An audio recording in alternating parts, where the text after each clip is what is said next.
আপনি লুঙ্গি পরছেন না জাঙ্গিয়া পরে আছেন ভিতরে, সেটা নিয়ে তো আমি চিন্তা করছি না। আপনার প্যান্টের নিচে কি আছে সেটা নিয়ে তো আমি ভাবছি না। আপনি ভাবছেন কেন?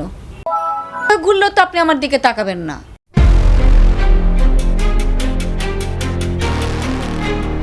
আপনি লুঙ্গি পরেছেন না ছোট কাপড় পরে আছেন ভিতরে, সেটা নিয়ে তো আমি চিন্তা করছি না। আপনার প্যান্টের নিচে কি আছে সেটা নিয়ে তো আমি ভাবছি না। আপনি ভাবছেন কেন? আমি কাপড় ছাড়া ঘোরাফেরা করলেও আমার দিকে তাকানো আপনার জন্য ঠিক হবে না। আপনার যদি ঈমান ঠিক থাকে, আপনি অশ্লীল দৃষ্টিতে কোনোদিন তাকাতে পারবেন না। এই একটি বাক্য আজ সোশ্যাল মিডিয়ায় আলোড়ন সৃষ্টি করেছে। ভিডিওটিতে দেখা যায় বাংলাদেশের ছোট পর্দার জনপ্রিয় অভিনেত্রী রোজি সিদ্দিকী একটি বেসরকারি গণমাধ্যমে সাক্ষাৎকার দিতে গিয়ে এমন মন্তব্য করেন। আপনি লুঙ্গি পরছেন না জাঙ্গিয়া পরে আছেন ভিতরে, সেটা নিয়ে তো আমি চিন্তা করছি না।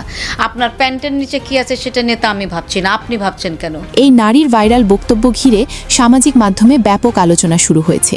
তিনি আরও বলেন, নারী নির্যাতনের জন্য শুধু মেয়েদের পোশাককে দায়ী করা ঠিক নয়, বরং ছেলেদের মানসিকতা, পারিবারিক শিক্ষা ও নৈতিকতার পরিবর্তন জরুরি। তার মতে সমাজে মেয়েদের সবসময় নিয়ন্ত্রণ করা হলেও ছেলেদের সঠিকভাবে শাসন ও শিক্ষিত করা হয়নি। তিনি মোবাইল ও ইন্টারনেটের অপব্যবহার, সামাজিক অবক্ষয় এবং নারী নির্যাতনের রামিসার ঘটনায় কঠোর শাস্তির দাবি জানান। যখন ভাবি মেয়েটার মা করে ফেলছিল, ওই লোকটাকে আমার সামনে আমি চাই। প্রত্যেকটা মা বাবা যদি সন্তানকে কন্ট্রোল না করে, এই সমাজ ঠিক হবে না। সবকিছু আমরা রাষ্ট্রের উপর চাপাতে পারি না। রাষ্ট্রের দায়িত্ব না আপনার ছেলে মেয়ের আচরণ ঠিক করানো। আমি আসলে রামিসার কথা ভাবতেই পারতেছি না। একই সঙ্গে তিনি বলেন, নারীর পোশাক নয়, মানুষের দৃষ্টিভঙ্গি আসল বিষয়। কিন্তু সামাজিক যোগাযোগ মাধ্যমে সেই ভিডিওটিতে কমেন্ট করেন কিছু নেটিজেন। তাদের দাবি, আপনারা মেয়ে হয়ে যদি নিজেদের শরীরের অংশ ঢেকে না রেখে নিজেদের পার্সোনাল অংশ বের করে দিয়ে রাস্তাঘাটে চলেন, তাহলে এই সমাজে ছেলেদের দোষ নয়। কারণ শুধু দৃষ্টিভঙ্গি পরিবর্তন করলে হবে না, পরিবর্তন করতে হবে এই সমাজের সকল শ্রেণীর মানুষকে। সো প্রাণপ্রিয় ভিউয়ার্স, আপনি লুঙ্গি পরছেন না জাঙ্গিয়া পরে আছেন, বিষয় কিন্তু এটা নয়।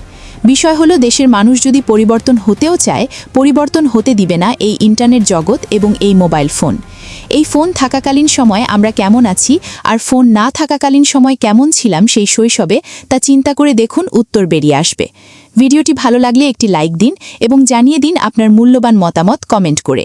Desk report, Trends news 69।